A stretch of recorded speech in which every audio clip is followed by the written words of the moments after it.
I hope you all are doing good. So आज हमारा chapter होगा डिस्कशन का क्लास 7th का चैप्टर 10 रेस्पिरेशन इन ऑर्गेनिजम्स। तो यहाँ पर हम रेस्पिरेशन और ब्रीदिंग में मेन डिफरेंस को जानेंगे कि रेस्पिरेशन क्या होता है, ब्रीदिंग क्या होता है और कितने तरीके से होता है रेस्पिरेशन एंड ब्रीदिंग। ये सारी चीज़ें हम यहाँ पर आज पढ़ेंगे। आई होप आप सभी के डाउट्स यहाँ पर क्लियर हो जाए और आप सभी को ये चैप्टर समझ में आ जाए। कोई भी डाउट होता है, कोई क्वेरी होती है तो कमेंट सेक्शन में ज़रूर पूछेगा और अपने व्यूज़ दीजिएगा। चैनल को सब्सक्राइब ज़रूर कीजिएगा, लाइक एंड शेयर कीजिएगा अगर वीडियो पसंद आए तो। Thank you so much. So start करते हैं अपना chapter. Our body needs energy for its various activities. This energy is produced in our body from the food we take. So as we all know, हमने second chapter में discuss किया था इस बारे में कि हमारी बॉडी को एनर्जी चाहिए और वो एनर्जी वहाँ से मिलती है जो फूड हम ईट करते हैं, जिस फूड का हम इंटेक करते हैं अपनी बॉडी में, तो उस फूड से हमें एनर्जी मिलती है ताकि हम अलग अलग काम एक्टिविटीज़ अपनी कर सकें। अब ये फूड हमें एनर्जी कैसे देता है वो हम यहाँ पर पढ़ेंगे। फूड में अपनी एक केमिकल एनर्जी होती है। हर एक चीज़ का जिसका भी टेस्ट है, इट मीन्स कि उसकी कुछ केमिकल प्रॉपर्टीज़ हैं। चैप्टर 5 में पढ़ा हमने। ये केमिकल एनर्जी जो होती है ये रिलीज़ कब होती है? जब फूड डाइजेस्ट हो जाता है और इसके डाइजेस्टेड कंपोनेंट्स जो हैं ऑक्सीजन के साथ रिएक्ट करते हैं सेल में। इसी प्रोसेस को रेस्पिरेशन कहते हैं। Energy released when the food is digested and the components of the digested food react with oxygen in the cells. This process is called respiration. Food digest हुआ, digest होने के बाद oxygen से react करता है और सेल में उसकी रिएक्शन के बाद रेस्पिरेशन का प्रोसेस कंप्लीट होता है। और इसीलिए हमें बोला जाता है कि हम जो रिस्पायर कर रहे हैं वो क्यों कर रहे हैं? ताकि हम ज़्यादा से ज़्यादा एनर्जी प्रोड्यूस कर सकें, ताकि हमारी बॉडी इजीली सारी एक्टिविटीज़ कर सके। ऑक्सीजन के लिए हमें क्या करना होगा? फर्स्ट है breathe fresh air rich in oxygen. Oxygen rich air हमें ब्रीथ करनी है। Transport the inhaled oxygen from respiratory organs to every cell in the body. हम सभी को पता है हमारी बॉडी में अलग अलग सिस्टम्स हैं और हर सिस्टम का अपना एक स्पेसिफिक फंक्शन है। तो हमारा रेस्पिरेटरी ऑर्गन्स जो हैं वो एक रेस्पिरेटरी सिस्टम बनाते हैं और वो सिस्टम सभी ऑर्गन्स तक, सभी सेल्स तक क्या करता है? ऑक्सीजन पहुंचा देता है। All living organisms need oxygen to produce energy from the food they eat during slow combustion of food. अब यहाँ पे स्लो कंबशन कहने का मतलब है जब भी कोई चीज़, चाहे वो लिविंग हो या नॉन लिविंग, जब भी कोई चीज़ ऑक्सीजन के साथ रिएक्ट करती है तो उस प्रोसेस को कंबशन कहते हैं। ऑक्सीजन के साथ रिएक्ट करके हीट प्रोड्यूस हो रही है। तो हमारी बॉडी में भी क्या हो रहा है? फूड ऑक्सीजन के साथ रिएक्ट करके और हीट प्रोड्यूस कर रहा है एनर्जी की फॉर्म में, तो इसलिए इसको कंबशन कहा। लेकिन इसमें फ्लेम नहीं निकल रहा है, आग निकलती हुई नहीं दिखाई दे रही है, तो इसीलिए ये स्लो कंबशन हुआ। कार्बन डाइऑक्साइड और वाटर वेपर प्रोड्यूस होता है जब हमारी बॉडी में ये प्रोसेस होता है। तो कार्बन डाइऑक्साइड और वाटर वेपर हमारे बॉडी से बाहर निकल जाता है। आप सबने नोटिस किया होगा ना, हम एक कार्बन डाइऑक्साइड को तो बाहर करते ही हैं, साथ के साथ हमारी नाक के पास से वाटर वेपर्स भी निकलते हैं, तो वो होता है। तो इसका मतलब क्या हुआ? ऑक्सीजन का इंटेक होना सेल में और एनर्जी प्रोड्यूस हो करके बॉडी से वेस्ट निकल जाना, कार्बन डाइऑक्साइड और वाटर वेपर। इसी प्रोसेस को रेस्पिरेशन कहते हैं। रेस्पिरेशन जो होता है लिविंग सेल्स में 2 स्टेप्स में होता है। ब्रीथिंग मतलब कि एक्सटर्नल रेस्पिरेशन, सिर्फ सांस आ रही है और जा रही है, और एक इंटरनल जिसे कि हम सेलुलर रेस्पिरेशन कहते हैं। रिएक्शन दी हुई है यहाँ पे ग्लूकोज जो हमारे फूड से बना, ऑक्सीजन, जब ये 2 चीज़ें मिलेंगी तो कार्बन डाइऑक्साइड वाटर वेपर की फॉर्म में, और एटीपी मतलब एनर्जी। एटीपी जो है वो एनर्जी की फॉर्म है जिस फॉर्म में उसको लिखा जाता है, उसमें मेजर किया जाता है। तो ये था आपका रेस्पिरेशन का बेसिक। अब डिफाइन हैं ब्रीदिंग और एक्सटर्नल रेस्पिरेशन को। Process of inhaling fresh air and excelling the used air is called breathing. मतलब जैसे सिर्फ सांस ली और सांस छोड़ी, उस प्रोसेस को क्या बोलेंगे? ब्रीदिंग या फिर एक्सटर्नल रेस्पिरेशन। इस प्रोसेस में ऑक्सीजन इनटेक होगा और कार्बन डाइऑक्साइड और वाटर वेपर का आउटटेक हो जाएगा, मतलब कि उसको आउट कर दिया जाएगा, एक्सपेल्ड आउट हो जाएगा। और ये रेस्पिरेटरी ऑर्गन्स करेंगे ये काम। इंटरनल और सेलुलर रेस्पिरेशन जो होता है ये सेल के अंदर होता है। सेल के अंदर कहने का मतलब है डीप डाउन द सेल्स होता है। और जब सेल्स तक ऑक्सीजन पहुंचता है तो इसका मतलब जो सेल्स के पास ग्लूकोज था वो ग्लूकोज के साथ ऑक्सीजन रिएक्ट करता है और फूड जो होगा वो ऑक्सीडाइज हो जाएगा। और जब फूड ऑक्सीडाइज हो जाएगा तो वो क्या करेगा? कार्बन डाइऑक्साइड और water vapour as a waste release कर देगा वहाँ से। तो सेलुलर रेस्पिरेशन जहाँ पे ऑक्सीजन फूड के साथ मिल रहा है, और ब्रीदिंग या फिर एक्सटर्नल रेस्पिरेशन जहाँ पे कि बॉडी बाहर से ही गैस का इनटेक और आउट कर रही है। इसके बाद है टाइप्स ऑफ रेस्पिरेशन। तो दो टाइप का रेस्पिरेशन होता है, एक एरोबिक और एनारोबिक। एरोबिक जो होता है इसमें जितना भी शुगर प्रेजेंट था हमारे फूड में वो ऑक्सीजन की प्रेजेंस में फूड जो है वो डाइजेस्ट होने के बाद एनर्जी प्रोड्यूस करता है। याद रखिएगा, इन द प्रेजेंस अगर है, ऑक्सीजन की प्रेजेंस में है रेस्पिरेशन तो एरोबिक होगा। Sugar present in the food is oxidized in the presence of oxygen into simpler substances like carbon dioxide and water and energy is released। तो आप लोग को रिएक्शन दिख रही होगी, ग्लूकोज है C6H12O6 जो फूड से निकला, ऑक्सीजन बॉडी ने इनटेक किया और जब ये दो चीज़ें मिली तो क्या हुआ? Carbon dioxide and water release हो गया और एनर्जी हमारे काम करने के लिए हमें मिल गई। तो ये थी एरोबिक रेस्पिरेशन की डेफिनेशन और रिएक्शन। अब पढ़ते हैं anaerobic respiration. Anaerobic respiration aerobic का जस्ट ऑपोजिट है। यहाँ पर बिना ऑक्सीजन के ग्लूकोज का ब्रेकडाउन होता है एनर्जी प्रोडक्शन के लिए, लेकिन यहाँ पे क्या होगा? बिना ग्लूकोज के हो रहा है तो यहाँ पर अल्कोहल भी प्रोड्यूस होगा। अल्कोहल और कार्बन डाइऑक्साइड निकलेगा और एनर्जी रिलीज हो जाएगी। जैसा कि आप नीचे रिएक्शन में देख सकते हैं, ग्लूकोज है, बिना ऑक्सीजन के अल्कोहल और कार्बन डाइऑक्साइड दे रहा है और एनर्जी रिलीज हो जा रही है। अब यहाँ पर ऑक्सीजन की ज़रूरत नहीं थी इस रेस्पिरेशन में, इसीलिए इसका नाम क्या पड़ा? Anaerobic respiration. इस प्रोसेस का दूसरा नाम है फर्मेंटेशन, जो कि हमारे स्मॉलर ऑर्गेनिजम्स शो करते हैं, जैसे यीस्ट हो गया, कुछ बैक्टीरिया हो गए, पैरासिटिक फ्लैटवर्म्स हो गए, ये एनारोबिक रेस्पिरेशन को शो करते हैं। Aerobic respiration produces more energy than anaerobic respiration.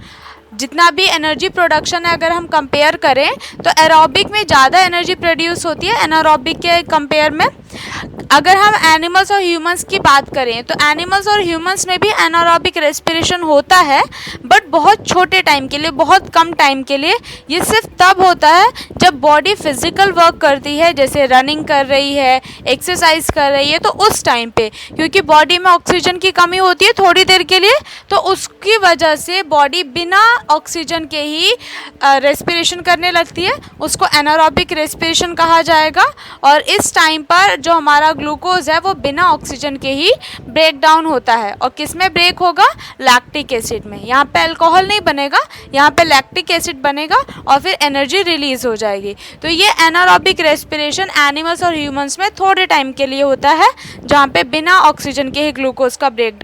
Accumulation of lactic acid in muscles causes cramps in muscles. Hot water bath और massage gives relief from cramps.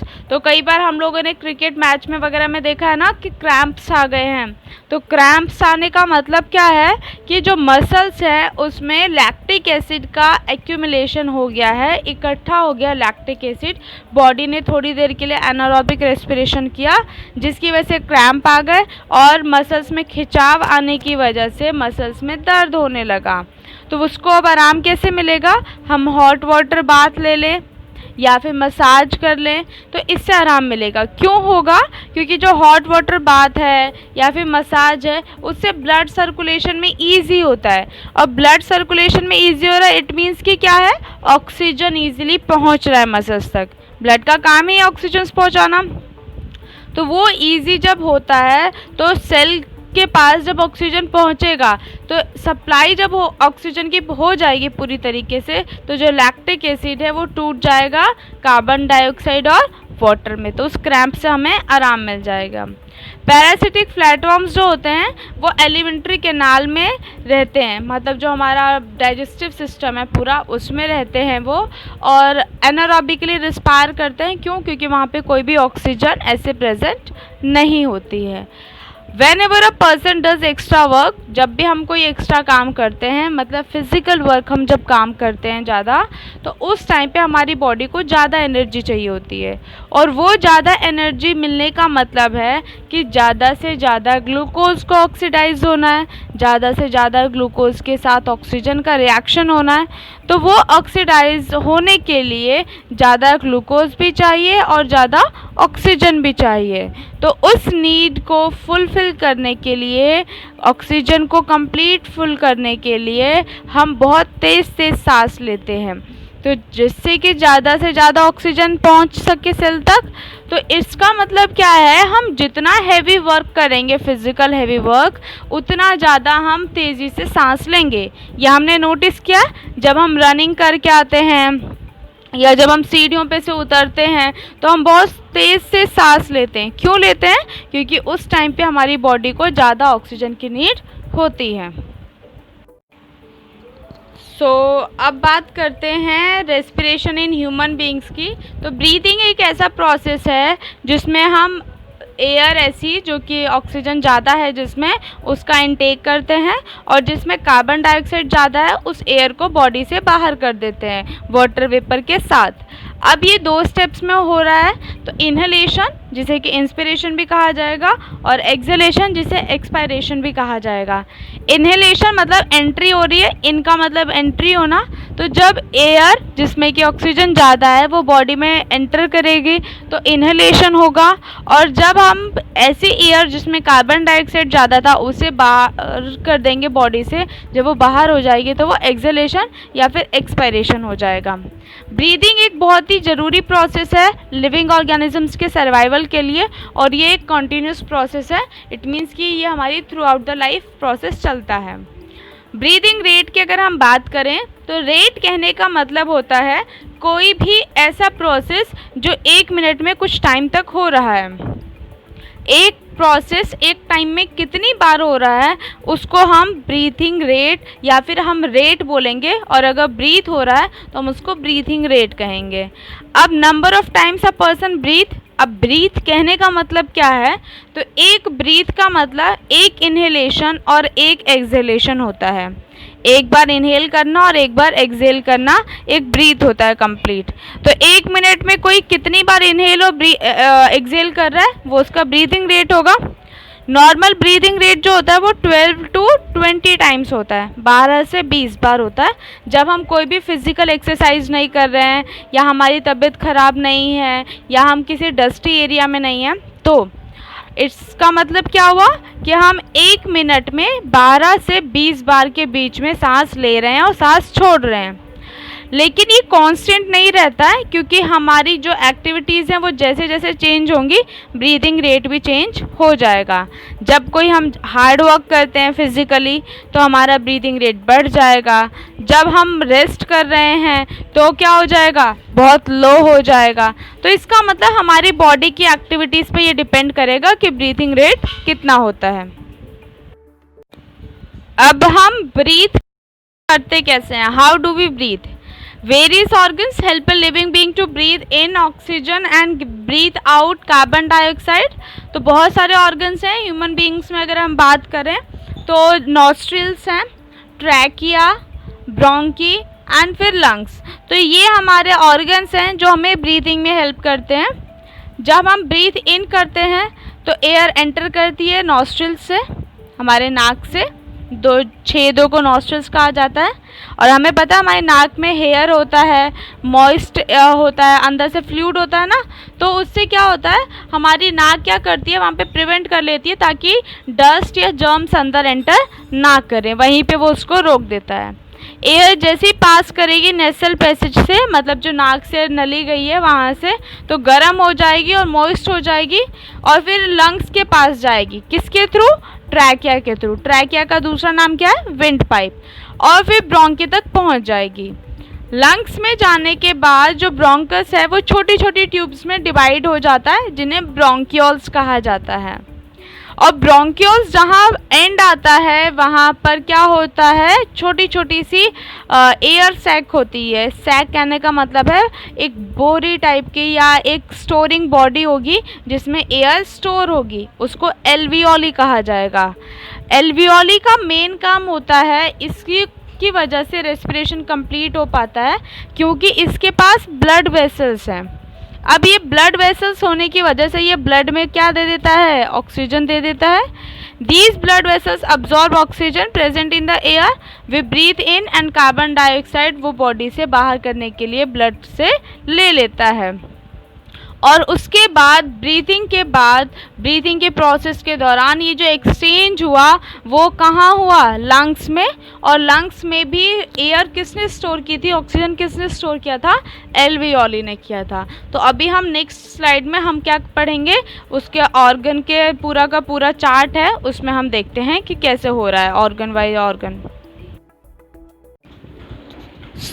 अब देखते हैं अपना डायग्राम। तो सबसे पहले देखिए नेजल कैविटी से एयर एंटर करेगी और आप लोग को लैरिंक्स और फेरिंक्स दिखाई दे रहे हैं। ये हमारे क्या हैं, जहाँ से एयर जा रही है, विंड पाइप के थ्रू जा रही है एयर। विंड पाइप से एयर गई, ट्रैकिया आपको दिखाई दे रहा है ना, विंड पाइप है ट्रैकिया, वहाँ से एयर जब एंटर करेगी तो क्या होगा, लंग्स में जब जा रही है एयर तो दो लंग्स हैं हमारे और दोनों लंग्स से हमारे क्या जुड़े हुए हैं? ब्रोंकी जुड़े हुए हैं। दो पार्ट्स में डिवाइडेड हो गया ब्रोंकी, जिन्हें हमने अगर हम बोलें तो ब्रोंकस भी कहा जाता है। अब ये ब्रोंकस क्या होगा, आगे डिवाइड हो रहा है, छोटी छोटी ट्यूब्स जैसे दिखाई दे रही है आपको, जिन्हें ब्रोंकियोल्स कहा गया। ध्यान से डायग्राम देखिए। और ब्रोंकियोल्स के एंड पे क्या है? एल्वियोली, जहाँ पे एयर इकट्ठी हो रही है, जिसे एयर सैक कहा जाता है। तो ये पूरा प्रोसेस है, एल्वियोली में एक्सचेंज हो रहा है गैसेस का लंग्स में, और ये इसके बाद हमारी बॉडी से वापस इसी रास्ते से हमारा जो कार्बन डाइऑक्साइड और वाटर वेपर है वो निकल जाएगा। डायाफ्राम दिखाई दे रहा है। डायाफ्राम क्या है? नीचे एक शीट है जो कि क्या कर रही है, हमारे लंग्स को सपोर्ट भी दे रही है, हमारी पेट वाली कैविटी से उसको अलग भी कर रही है। तो ये पूरा diagram. Lungs are the main respiratory organs in our body. Lungs हमारे रेस्पिरेटरी ऑर्गन्स के मेन पार्ट हैं। लंग्स जो हैं एक एयर टाइट चेस्ट कैविटी में बंद हैं, उसको थोरैसिक कैविटी कहते हैं। थोरैसिक, हमारी बॉडी अलग अलग कैविटीज़ में बनी हुई है, तो जिस कैविटी में हमारे लंग्स आते हैं उस कैविटी का नाम है थोरैसिक कैविटी। ये कैविटी जो है रिब्स से कवर्ड है ताकि उसको प्रोटेक्शन मिलती रहे। रिब्स है हमारी बॉडी में, तो ये रिब्स से कवर्ड है और साथ के साथ एक मस्कुलर शीट है जिसके बारे में अभी हमने डायग्राम में बात की थी, डायाफ्राम, जो कि इसका बेस बना रहा है ताकि इसका बेस जो है वो मस्कुलर रहे, जब लंग्स की मोशन हो तो वो उसको हार्म ना करे। डायाफ्राम की वजह से क्या होता है, चेस्ट कैविटी और एब्डोमिनल कैविटी अलग अलग हो जाती है। चेस्ट कैविटी में हमारे लंग्स आते हैं, एब्डोमिनल कैविटी में हमारे जितने भी डाइजेस्टिव ऑर्गन्स हैं वो आएंगे। जो रिब्स हैं उनकी जो मूवमेंट होगी और डायफ्राम की मूवमेंट होगी, इन दोनों की वजह से क्या होगा, ब्रीथिंग का प्रोसेस कंप्लीट हो पाता है। ब्रीथिंग जब हो रही है, हमारी बॉडी में एयर का इनटेक हो रहा है और कार्बन डाइऑक्साइड का गिवन आउट हो रहा है, तो जो मसल्स काम करती हैं उनको इंटरकोस्टल मसल्स कहते हैं। वो इंटरकोस्टल मसल्स किस किस की हैं? रिब्स और डायाफ्राम के बीच की हैं। Muscles of ribs and muscles of diaphragm वो क्या होंगी? इंटरकोस्टल मसल्स होंगी, जो दोनों साथ में काम करती हैं और ब्रीथिंग के प्रोसेस को कंप्लीट करती हैं। तो अब कैसे पता चलेगा ब्रीथिंग में इनहेलेशन हो रहा है या एक्सहेलेशन हो रहा है? तो इनहेलेशन के टाइम पे क्या होता है, इंटरकोस्टल मसल्स जो होंगी वो कॉन्ट्रैक्ट हो जाएंगी। कॉन्ट्रैक्ट होने का मतलब है कि वो अपनी जगह से सिकुड़ जाएंगी, हट जाएंगी। तो यहाँ पे दो चीज़ें होंगी। पहला क्या होगा, जो रिब्स हैं वो बाहर की तरफ आ जाएंगे। याद रखिएगा, रिब्स ऊपर से कवर किया हुआ है और डायफ्राम नीचे है। तो रिब्स क्या हो जाएंगी, बाहर आ जाएंगी और डायफ्राम क्या हो जाएगा, और नीचे चला जाएगा। तो बीच में स्पेस बन गया। अब diaphragm contracts and moves downward. अब नीचे चला गया डायफ्राम, तो upward and outward movement of the ribs and downward movement of the diaphragm. Diaphragm नीचे और हमारा जो रिब्स है वो ऊपर। तो बीच में स्पेस बढ़ गया चेस्ट कैविटी में। तो ये चेस्ट कैविटी में जो स्पेस बढ़ा, इसकी वजह से जो एयर बनी उसमें एयर अब ज़्यादा आ सकती है पहले से। क्यों? क्योंकि बीच में स्पेस अब खाली है। तो जब स्पेस खाली होगा तो ज़्यादा से ज़्यादा एयर आएगी और लंग्स क्या करेंगी, ज़्यादा से ज़्यादा एयर वहाँ पर भर देंगी। तो ये इनहेलेशन का प्रोसेस होता है। एक्सहेलेशन के टाइम पे क्या होगा, तो एक्सहेलेशन में हम जब ब्रीथ आउट करते हैं, बाहर की तरफ सांस छोड़ते हैं, तो इंटरकोस्टल मसल्स रिलैक्स हो जाती हैं, जो उनकी नॉर्मल पोजीशन है वहाँ आ जाती हैं। अब यहाँ पे भी दो चीज़ें हो रही हैं। अब यहाँ पे रिब्स क्या हो जाएंगी, नीचे आ जाएंगी। रिब्स जो ऊपर चढ़ी थी अब नीचे हो जाएंगी, रिब्स नॉर्मल हो जाएंगी। और जो डायफ्राम है वो ऊपर की तरफ आ जाएगा, जो उसकी ओरिजिनल पोजीशन है वहाँ आ जाएगा। तो इस मूवमेंट की वजह से क्या होगा, डायफ्राम का स्पेस, डायफ्राम की वजह से जितना स्पेस था चेस्ट कैविटी में वो कम हो जाएगा। अब स्पेस कम होगा तो एयर धक्का लगा के बाहर निकल जाएगी। तो एयर की वजह से जो एयर बाहर निकल रही है वो लंग्स क्या हो जाएगा, खाली हो जाएगा और लंग्स बाहर कर देगा सारे एयर को और फिर से सिकुड़ जाएगा। तो ये रेगुलर प्रोसेस होता रहता है, कॉन्टिन्यूस प्रोसेस होता रहता है हमारी बॉडी में। अब यहाँ देख लेते हैं हम कितनी एयर कैसे इनहेल करते हैं। जब हम सांस लेते हैं एक बार में तो 79% के करीब हम क्या करते हैं, नाइट्रोजन लेते हैं और 79% ही हम नाइट्रोजन को निकाल देते हैं, क्योंकि हम डायरेक्टली इसको यूज़ नहीं कर सकते। ऑक्सीजन हम 21% ले रहे हैं तो उसमें से हम 16% निकाल देते हैं और बाकी का जो बचा 5% उसको हम बॉडी में यूज़ कर लेते हैं। कार्बन डाइऑक्साइड हमने 0.04% ली थी, लेकिन यहाँ पर 4% हम उसको बॉडी से बाहर कर देते हैं। तो हमने जो 4% बाहर किया, इसका मतलब आप देखिए ध्यान से, हमने कम कार्बन डाइऑक्साइड ली थी और ज़्यादा कार्बन डाइऑक्साइड बॉडी से बाहर कर रहे हैं, तो हमने इसको रेस्पिरेशन में यूज़ कर लिया। जैसे ऑक्सीजन हमने ज़्यादा लिया था और कम बॉडी से बाहर किया, हमने बाकी का बॉडी में यूज़ कर लिया। वाटर वेपर अलग तरीके से होता है, क्योंकि जब वो बॉडी में हम इनटेक करते हैं तो बहुत सारे मिक्सचर्स होते हैं, लेकिन जब हम बाहर करते हैं तो पर्टिकुलर वाटर वेपर्स होते हैं वो, जो कि रेस्पिरेशन से प्रोड्यूस हुए थे मॉइस्चर की फॉर्म में। तो ये था। दूसरी चीज़ आपको बता दूं, यहाँ पे जो टेबल में मैंने लिखा है 79 और 21, आप बाहर कहीं देखेंगे तो एक आध नंबर्स का फ़र्क भी आ सकता है, क्योंकि वो जो रेशो है वो इस तरीके से चलता है। बट यहाँ पे मेन चीज़ जो ध्यान रखने वाली है वो ये है कि आपके जितने भी आप गैसेस का इंटेक और आउट कर रहे हैं वो क्या हो रहा है, जब आप इंटेक कर रहे हैं तो वो ज़्यादा है और जब आप गिवन आउट कर रहे हैं तो वो कम है। तो ये उसको समझाने के लिए टेबल थी। अब यहाँ डायग्राम देख लीजिए। जैसे एयर बॉडी में इनटेक हो रही है, एयर इज ड्रॉन इन, तो डायफ्राम नीचे चला गया और रिब्स ऊपर आ गई, तो अब स्पेस खाली हो गया। अब उसमें एयर क्या होगी, भर जाएगी। ये इनहेलेशन के टाइम।